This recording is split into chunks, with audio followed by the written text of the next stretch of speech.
It's Mega Grace on Vuma FM Adult Radio for the young at heart. 7 minutes before 6 o'clock. Ngalesi sikhathi ngisuke sengithi bamba sengiyavala ekseni. Bamba-ke sengiyavala before you start your day. Incwadi yamaHubo chapter 50 verse 15. Ngibize ngosuku lwenhlupheko ngiyakuphendula wena uyakungidumisa.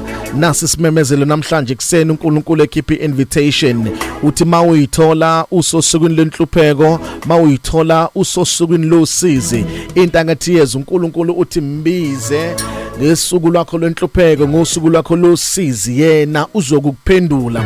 Wenzani mawuyithola usosukwini losizi? Wenzani mawuyithola ubhekene nenhlupheko?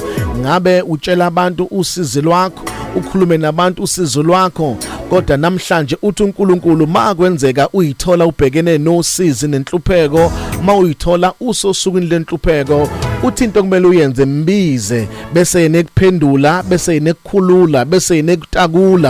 Ngoba isitha sifuna njalo ukucindezela kodwa uNkulunkulu ufuna njalo ukukhulula. Ngoba isitha masikihlasela asikhlaseli ngento yiyona namhlanje kodwa sikhlasela ngoba sibona into zoba yiyona kusasa.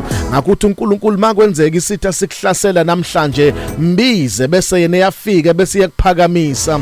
Ngoba isitha masikhlasela suke sibona into zoba yiyona bese sifuna lento leno zoba yiyona ungabusaba yiyona sikhlasela sifuna ukusheshe siqede ngawe ungakafiki la khona uNkulunkulu afuna ukuthi ufike khona. Kodwa uthi uNkulunkulu makwenzeka isitha sinyusa amazinga okuhlasela sinyusa amasokiso okuhlasela impilo yakho uthi biza uNkulunkulu bese yena eyakuphendula. Lo uNkulunkulu ke ngike ngambona ebizwa ngabantu besosizini besenhluphekweni ngambona lo uNkulunkulu ephendula evela ebonakala. Ngakho nawe mawumbiza ngeke alenze iphutha uzofika bese kukhulula. Ngelinye ilanga kuke kwavela indoda kuthiwa yayizelwe ingaboni imemeza yeza ukuthi uJesu uyadlula. Yabisimemeza le ndoda yathi Jesu ndodana kaDavid engisize. Kuthiwa baseduze kwayo bayithulisa bathi musu kuba ngumsindo. Kodwa yezwa le ndoda noma kukhona izimo ezicindezelayo weza uJesu weza kuyona amehlo ayo avuleka. Ngoba mawumbiza ngosuku lwakho lenhlupheko uyezwa bese yakukhulula.